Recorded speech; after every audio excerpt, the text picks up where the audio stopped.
오늘 우리에게 주시는 하나님의 말씀 마태복음 21장 9절 말씀입니다. 앞에서 가고 뒤에서 따르는 무리가 소리 높여 이르되 호산나 다윗의 자손이여 찬송하리로다. 주의 이름으로 오시는 이여 가장 높은 곳에서 호산나 하더라. 아멘. 사랑하는 성도 여러분, 오늘 이 시간에 말씀을 본격적으로 전하기 앞서서 우리 함께 성경책 혹은 주보가 있으신 분들은 주보를 한번 드시고 우리 교회를 향한 하나님께서 주시는 사명을 한번 선포할 텐데, 자, 준비되셨나요? 자, 드림교회 사명 선언.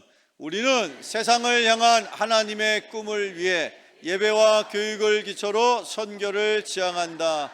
아멘. 사랑하는 성도 여러분, 하나님께서 저와 여러분을 사명의 자리로 부르십니다.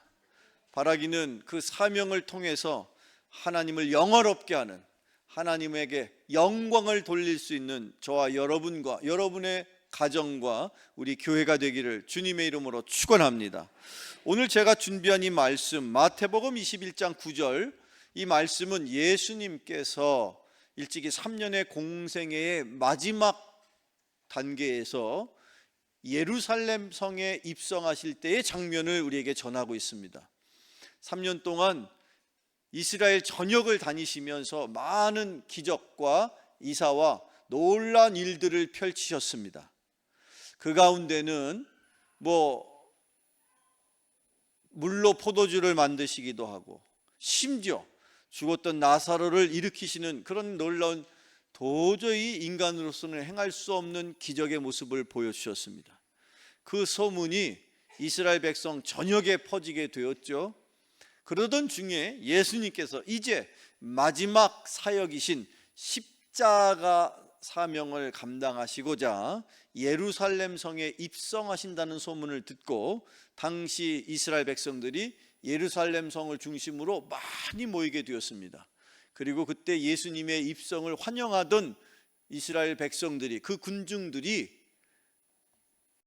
나뭇가지를, 종려나뭇가지를 흔들면서 뭐라고 외치고 있는지요. 여기 지금 이 본문이 바로 그 장면이죠. 예수님을 향하여 뭐라고 표현하고 있습니까? 호산나 다윗의 자손이요. 여기 호산나라는 이 단어, 이 표현을 여러분 꼭 기억하셔야 되겠습니다. 이 호산나가 오늘 설교 말씀의 핵심 주제거든요. 자, 호산나 무슨 뜻일까요? 호산나라는 말을 많이 들어보셨는데, 호산나라는 말에 호산나, 그 나라는 뜻은 지금 이 순간이라는 의미이고, 호산이라는 말은 구원하시옵소서, 그런 뜻입니다. 즉 호산나라는 말은 지금 당장 나를 구원하여 주시옵소서. 이스라엘 백성들이 그때 그 어려움 속에 빠져 있었던 이스라엘 백성들이 식민지 백성이에요. 도대체 그들에게는 희망이 없습니다. 그런데 하나님께서 그들을 구원하시고자 메시아 예수 그리스도를 보내셨죠.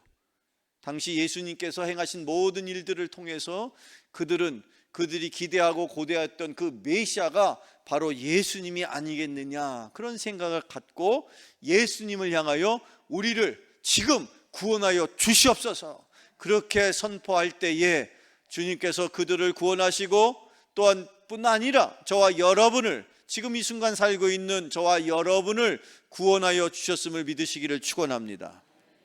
우리 한번 외쳐봅시다. 호산나 다윗의 자손이여. 여러분, 주님께서 여러분을 구원하여 주시고자 이 땅에 임하셨고, 예수 그리스도를 구주로 고백하는 모든 이들에게 주님의 선물, 영원한 생명을 주셨습니다. 여러분은 구원받은 백성입니다. 믿으십니까? 여러분, 그런데 구원받은 백성은 구원받은 이후에, 즉 예수님을 구주로 영접한 이후에 새로운 인생을 살아야 합니다. 어떤 인생을 살아야 하느냐, 그리고 그 인생을 살기 위해서 우리에게 무엇이 필요한가? 사랑하는 성도 여러분, 구원받기 이전과 구원받은 이후의 삶의 변화가 가능한 것은 우리에게 다음과 같은 것들이 있기 때문인 것입니다. 무엇이 첫째로 있어야 할까요? 첫 번째, 무엇이 있어야 합니까? 새로운 능력이 있어야 합니다. 구원받기 이전과 구원받은 이후에 여러분의 인생에 임할 새로운 능력이 무엇인지 깨닫는 은혜가 있기를 바랍니다. 세상 사람들과 같지 않아서 저와 여러분은 믿음 생활을 하는 동안에 우리의 삶을 이끌어가는 진정한 능력이 무엇인지 깨닫게 되어야 합니다. 세상 사람들은 무엇이 능력이라고 말합니까? 가진 재산이 능력이요, 배운 지식이 능력이요, 그들이 높은 지위와 권력을 갖고 그 권력이 능력이라고 그렇게 평가하고 그렇게 말합니다만, 저 여러분은 어떻습니까? 우리 인생에, 믿는 자의 인생에, 구원받은 인생의 진정한 능력은 무엇입니까? 여러분의 인생의 진정한 능력이 무엇입니까? 그것이 바로 저와 여러분에게 주시는 새로운 능력인데, 그 새로운 능력을 깨닫는 이 시간 되기를 바랍니다. 그 능력이 무엇인지 모르고 살아가는 인생이 있다면, 비록 교회를 다닐지라도, 비록 구원받았음에도 불구하고 구원받은 사람처럼 제대로 살지 못하고 힘들고 여전히 연약하고 어려운 가운데에 하나님의 백성답지 못한 예수 그리스도의 제자와는 전혀 먼 그렇고 그런 인생을 살 수밖에 없지만, 하나님이 우리에게 주시는 진정한 능력이 무엇인지 깨닫고 그 능력을 붙들고 그 능력으로 살아가는 인생은 새로운 인생을 살 수 있습니다. 여러분은 새로운 인생을 살아야 합니다. 예수님께서 십자가에서 피 흘려 돌아가심으로 여러분에게 새로운 인생을 주셨습니다. 새로운 인생을 살고 계십니까? 그 새로운 인생에는 새로운 능력이 있어야 돼요. 그 능력이 무엇일까요? 신약 성경에 있는 말씀 읽어봅시다. 성경 말씀 빌립보서에 있는 말씀 읽어봐요. 시작.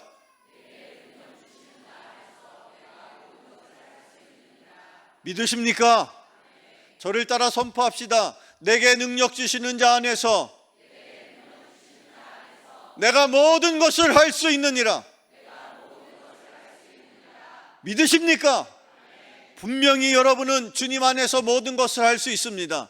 내 능력이 여전히 부족하고 연약하지만 주님 안에 있으면 내 힘이 아닌, 내 능력이 아닌 주님이 주시는 능력으로 일을 감당함으로 주님 안에 있으면 우리는 모든 것을 할 수 있다라고 사도 바울처럼 고백할 수 있는 것입니다.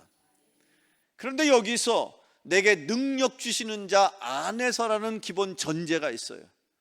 이렇게 고백하는 사람, 즉 내게 능력 주시는 자 안에서 내가 모든 것을 할 수 있다라고 고백하는 사람은 그 이전에 먼저 나는 주님 밖에 나가면 아무것도 할 수 없습니다. 나는 주님과 함께 아니한다면 아무것도 할 수 없습니다라는 스스로, 자기 스스로가 그렇게 고백할 수밖에 없는 것입니다. 아니 목사님, 주님 밖에서도 나는 얼마든지 이렇고 저렇고 이런 일 저런 일 하면서 살았는데요. 그런데 그 여러분이 주님 밖에서 행하였던 모든 일들이 하나님 보실 때는 아무것도 의미 있는 일이 없더라는 거예요. 하나님 앞에 내놓을 일이 없더라는 거예요. 내게 능력 주시는 자 안에서, 그리스도 안에서, 주님 안에서 행하는 일이 주님이 기뻐하실 일이요, 주님이 원하시는 일이요, 그 일을 우리가 행하여 살아야 새로운 인생을 사는 것입니다. 그리고 그리스도 안에 있으면 비록 사소하고 작은 일일지라도 그것이 주님의 뜻을 이루는 일이요, 주님이 기뻐하실 일이요, 주님을 영화롭게 하는 참다운 일인 것을 믿으시기를 바랍니다. 주님 밖에서 행하는 대단하고 엄청난 업적, 하나님 보실 때 아무 의미가 없다라는 거예요. 여러분 명심합시다. 우리는 그리스도 안에서 사는 자입니다. 그리스도 안에서 행하는 자 되시기를 축원합니다. 그리고 그리스도 안에서 행할 때에는 그리스도께서 주시는 능력이 있다는 거예요. 그 능력은 세상으로부터 오는 능력이 아닙니다. 내가 원래 갖고 있는 능력이 아닙니다. 그리스도 안에 있을 때에 주님이 나에게 주시는 능력인 것입니다. 그 능력을 여러분 붙들고 사시기를 바랍니다. 그 능력이 과연 무엇이냐? 그 능력이 있어야 우리가 모든 일을 할 수 있어요. 우리가 인간의 능력으로 하는 일은 한계가 있습니다. 교회의 일은 인간의 능력으로 행하면 어느 일정한 수준 이상으로 할 수가 없어요. 왜? 교회 일은 영적인 일이요 하나님의 일이니 그 일이 처음부터 첫 단계부터 실은 하나님이 주시는 능력으로 그 일을 해야만 그 일이 기뻐하는 일이 되어 하나님에게 영광을 돌리는 일이 되어 우리가 도저히 감당할 수 없는 놀라운 능력을 우리가 행할 수가 있게 되는 것이에요. 교회 안의 능력, 이 교회 안의 가장 큰 능력, 무슨 능력으로 우리는 하나님의 일을 감당할 수 있을까? 또 다른 신약 성경 고린도전서 1장 18절 읽어봅시다. 시작. 구원을 받는 우리에게는 하나님의 능력이라. 아멘. 십자가를 진다.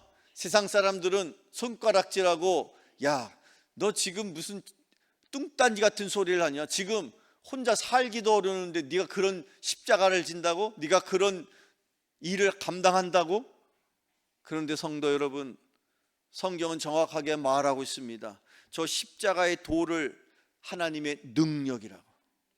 여러분이 지고 있는 그 인생의 십자가, 그게 어떤 십자가일지 모르겠어요. 때로는 그게 인간적으로 왜 내가 이 일을 경험해야 합니까? 왜 내가 지금 이 남편과 이 아내와 이 부모 형제와 왜 이 힘들고 어려운 인생을 살고 있습니까? 때로 어떤 사건을 경험하거나 때로 어떤 황당한 상황 속에 있을 때에 하나님 왜 굳이 제가 이 일을 경험해야 합니까? 그래 여러분 하소연할 수 있어요. 그러나 그 순간 그것이 비록 내 인생의 십자가요, 내가 짊어져야 할 내 인생의 고난일지라도 그 십자가의 길을 포기하지 않기를 축원합니다. 그 십자가의 도는 실은 고난의 길로 끝나지 않고 그 십자가의 길을 넘어서서 부활의 영광이 그 가운데 있음을 꼭 기억하시면서 여러분이 지금 짊어가고 있는 그 십자가의 도가 실은 나의 능력이요 나에게 주신 사명이 실은 나의 능력인 것을 기억하는 여러분 되기를 축원합니다. 그것을 붙드세요. 그것이 하나님의 능력인 것입니다. 우리 교회가 왜 사명을 선포합니까?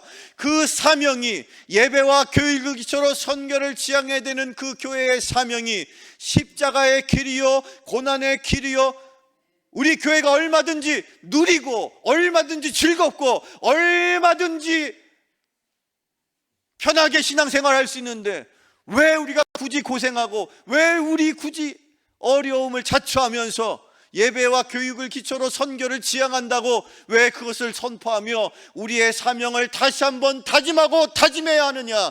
그 이유가 무엇입니까? 그 사명이 바로 십자가의 도요 그 십자가의 도가 하나님의 능력이 됨을 믿으시기를 축원합니다.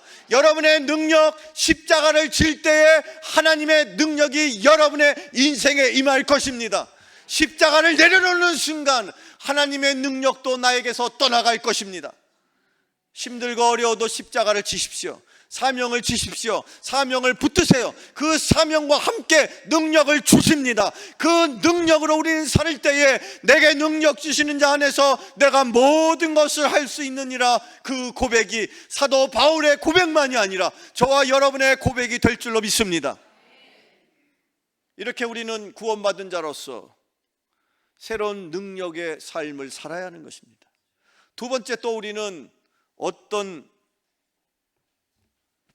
새로운 것이 우리에게 있어야 될까요? 두 번째,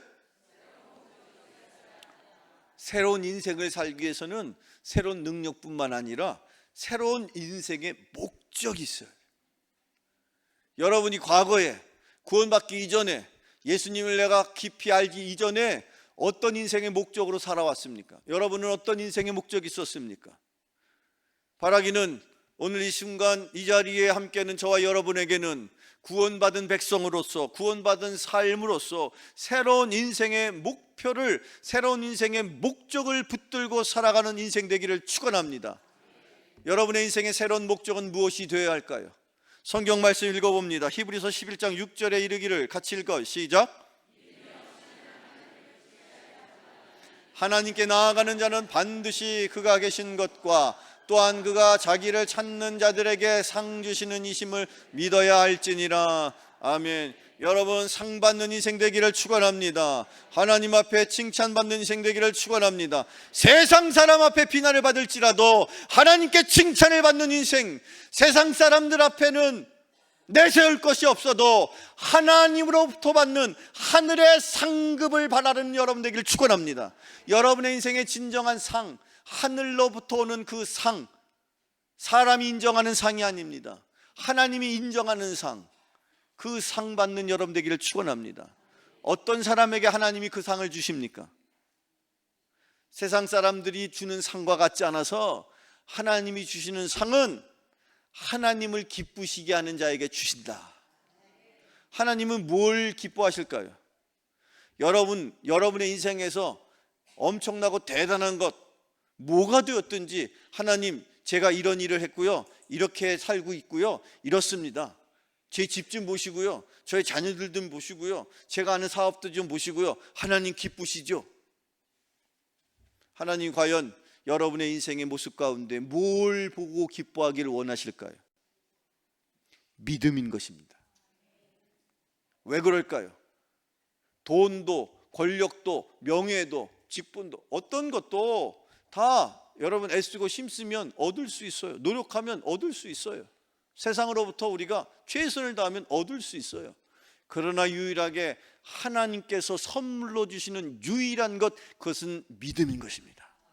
그래서 마지막 때에 주님이 이 땅에 임하실 때에 내가 과연 저들을 볼 때에 믿음을 보겠느냐라고 말씀하시죠. 지금 이 순간에도 주님이 오시면 여러분의 인생 가운데 뭘 보기를 원하실까요? 네가 얼마나 많이 배웠니? 네가 얼마나 많은 재산을 갖고 있니? 너의 자식이 무엇을 하고 살고 있니? 그것을 물으실까요? 그것을 물으시겠습니까? 주님이 여러분의 인생을 보면 유일하게 보기를 원하시는 것 한 가지, 그것은 바로 믿음인 것입니다. 믿음으로 주님을 기쁘시게 하는 인생, 그 인생이 바로 여러분의 인생의 새로운 목표가 되기를 축원합니다. 그 인생을 사십시오. 주님은 여러분의 믿음을 보고 기뻐하신답니다. 믿음으로 행하는 모든 일들이 하나님 앞에 기쁨이 될 때에 그 인생이 참으로 보람 있는 인생이에요.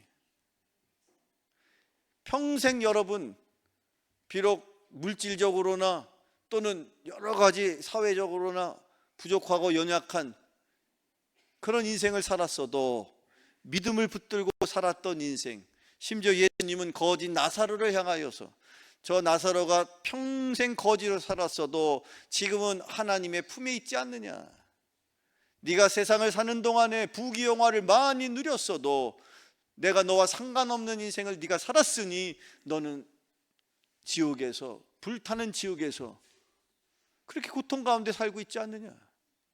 여러분의 인생 믿음 안에서 살 때 하나님을 기쁘시게 하는 인생 될 것이요, 그 인생을 살아갈 때 그 인생, 즉 하나님을 기쁘시게 하는 인생이 여러분의 삶의 새로운 목표가 되기를 축원합니다. 새로운 목적을 하나님을 향하여 두세요. 세상을 향하여 두지 말고 하나님을 향하여 두세요. 세상의 목표는 얼마든지 변합니다. 바뀝니다. 한순간에 사라집니다. 안개와 같습니다. 하나님을 향한 목표, 하나님을 기쁘시게 하고 하나님을 영화롭게 하는 인생 되시기를 축원합니다. 성경을 읽어보겠습니다. 갈라디아서 2장 20절입니다. 시작.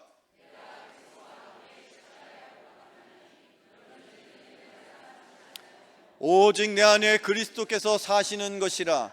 이제 내가 육체 가운데 사는 것은 나를 사랑하사 나를 위하여 자기 자신을 버리신 하나님의 아들을 믿는 믿음 안에서 사는 것이라. 아멘. 여러분 저를 따라 선포합시다. 믿음 안에서 삽시다. 그렇습니다. 여러분 세상의 모든 것 다 있어도 믿음이 없으면 아무것도 없는 사람이에요. 세상에 가진 것 아무것도 없어도 믿음이 있는 사람은 모든 것을 가진 사람입니다. 여러분의 인생에 더욱더 믿음이 든든히 세워지는 인생 되기를 축원합니다.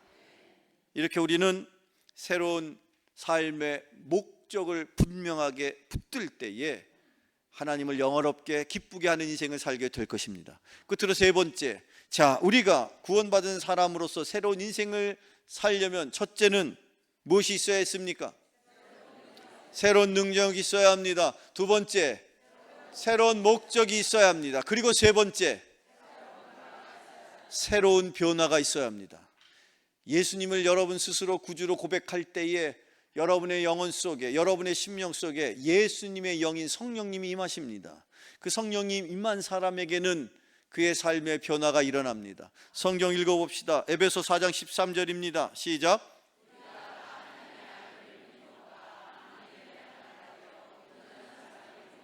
그리스도의 장성한 분량이 충만한 데까지 이르리니. 아멘. 그리스도의 장성한 분량이라는 것은 한마디로 말하면 우리가 영적으로 내 안에 그리스도, 즉 예수님을 닮아가는 모습을 말하는 거예요. 예수님의 성품을 말하는 거예요. 여러분 안에 타고난 부모로부터 받은 혈육의 성품이 있지만 내가 예수님을 믿고 나면 내 안에 없었던 성품, 나는 다른 사람을 시기하고 질투하고 미워하고 그랬는데 내 안에 성령을 통해서 예수 그리스도의 성품인 사랑하고 인내하고 겸손하고 성결하고 아멘도 하고 그런 내 안에 성품이 생기는 거예요. 내 안에 예수님의 영이, 성령이 내 안에 나를 삶을 좌우하니까, 성령을 닮아가니까 저절로 예수님의 성품이 내 삶 속에 드러나는 것입니다. 참지 못하는 급한 성격이었어요. 그런데 예수님을 믿고 참을 수 있게 되었어요. 내 마음에 뭔가 마음에 안 드는 게 있으면 욱하는 마음이었어요. 그런데 이제는 조금은 더 견디고 인내할 수 있어요. 그런 마음, 그게 그리스도의 장성한 분량인 것입니다. 그런 인생의 변화가 여러분의 삶 속에 일어나기를 축원합니다. 오늘 제가 준비한 마지막 말씀, 고린도 후서에 있는 말씀 같이 읽어봅시다. 시작.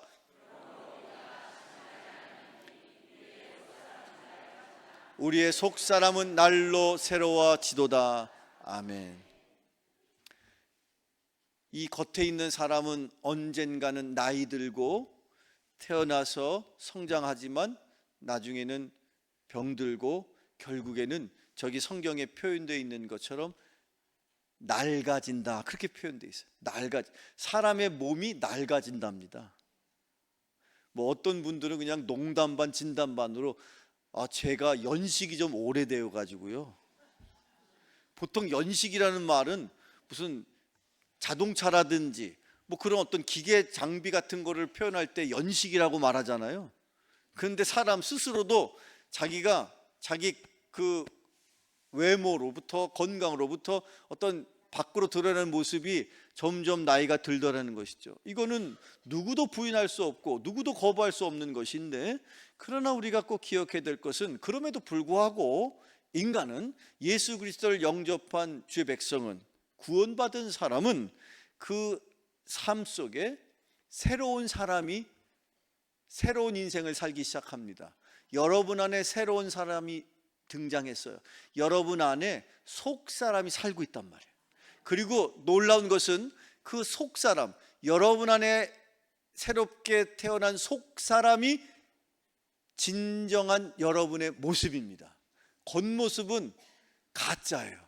이 겉모습은 언젠간 흙으로 덮이면 흔적조차 없어지는 의미 없는 인생입니다. 그러나 내 속사람은 놀랍게도 예수님을 영접한 그 순간 나는 영원한 시간을 살게 돼 있어요.